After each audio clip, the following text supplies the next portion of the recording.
పన్నోడు పందిరేస్తే పిచ్చుకలొచ్చి ఊడగొట్టాయట. చంద్రబాబు కట్టిన టెంపరీ బిల్డింగులు కాస్త వానకే సగం మునిగి సగం కారిపోతాయి. ఇక ఈ భారీ వర్షాల్లో సచివాలయం, హైకోర్టు, వెలగపూడు భవనాలన్నీ నీళ్లమయమయ్యాయి. మాయాబాబు మహత్యాలు అలా ఉంటాయి. మరి ప్రగల్భాల్లో పిహెచ్డీ చేసిన బాబు షీర్వాల్ టెక్నాలజీతో వారానికో అంతస్తు కట్టేస్తానని గప్పాలు కట్టుకున్నాడు. మలేషియన్ టెక్నాలజీ అని చెప్పి కోట్లు కొమ్మరించాడు. ఆ నిర్మాణాలు ఎంత నాశరకంగా ఉన్నాయో నేడు ప్రజలు కళ్ళారా చూస్తున్నారు. కృష్ణలంక వాసులు కష్టాన్ని దూరం చేసేందుకు నాడు వైఎస్ జగన్ చేపట్టిన రీటైనింగ్ వాల్ నిర్మాణం నేడు వేలాది మంది విజయవాడ వాసుల ప్రాణాలకు రక్షణగా నిలిచింది. ఎన్నో ప్రాంతాలను సురక్షితంగా ఉంచింది. 11 లక్షల క్యూసెక్ల వరదను కూడా తట్టుకుని సగర్వంగా నిలబడింది.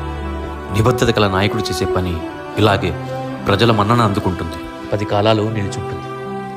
ప్రజా